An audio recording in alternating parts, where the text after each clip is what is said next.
How to engage constituents effectively online. Social media has shifted the way we communicate, as well as the accessibility of not only our friends and loved ones, but celebrities, politicians, and experts.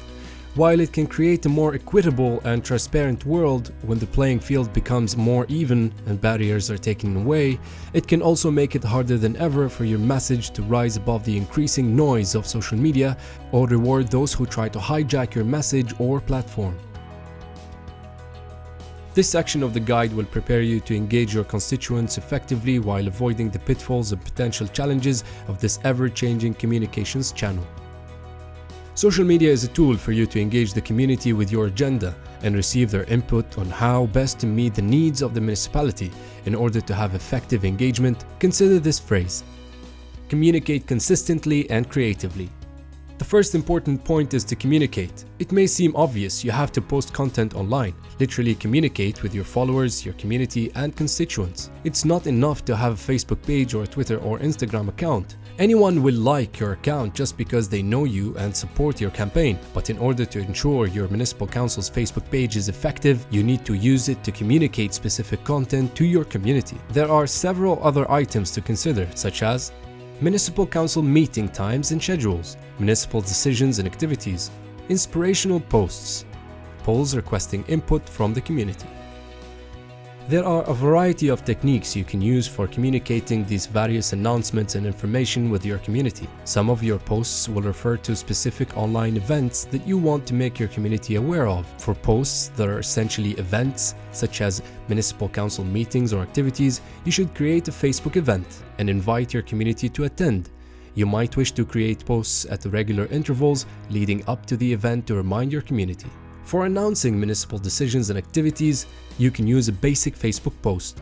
You should also post high-quality relevant photos whenever you can. You can also record public meetings with Facebook Live, and the completed video will be published on your municipal council page. Polls can be created to take input from your community. Inspirational posts do not need to be directly tied to the municipal council's work. For example, famous quotes or funny pictures. The goal of these types of posts is to increase engagement with the community and to popularize your page. These kinds of posts should never outnumber the posts about relevant municipal council business, so the primary focus of your page should be to engage the community in the business of the municipality, not to entertain them. Let's talk about something called the feedback loop. In order to grow your audience and keep them engaged, you not only want to communicate, but it should be consistent and involve a back and forth with your followers. This is what's called the feedback loop.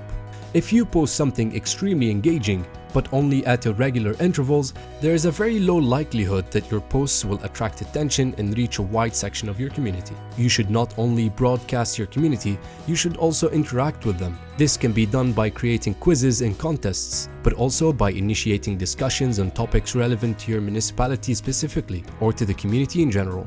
You might ask your community members to post about their favorite neighborhood or nominate a community member who has done a great deal of volunteer work. How should you manage disruptive elements or trolls? First, determine whether the individual posting on your page is really a troll or not. A constituent who disagrees with your platform or position on an issue is not a troll. Trolls typically engage in disruptive behavior, such as insults or attacks, posting unrelated comments, or otherwise disturbing the discussion.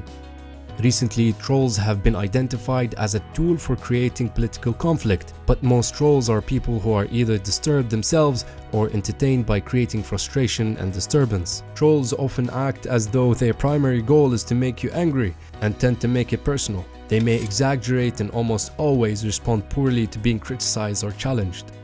Before and once you've identified a troll, what to do about them? First, establish a policy for dealing with trolls and disruptive behavior in your community, and usually ignoring them is often the best antidote if they aren't actively threatening. Respond to inaccuracy with facts and respond to threats by blocking or banning the offender, and build a supportive, engaged community of constituents. In the end, it's important to remember, the internet gives us the opportunity to easily access information and people. It is a tool that gives you the opportunity to share with citizens and communicate continuously and creatively. Also, it is important to differentiate between citizens who are distressed by the performance of your municipality and the trolls who want to cause frustration and inconvenience, and how to deal with them.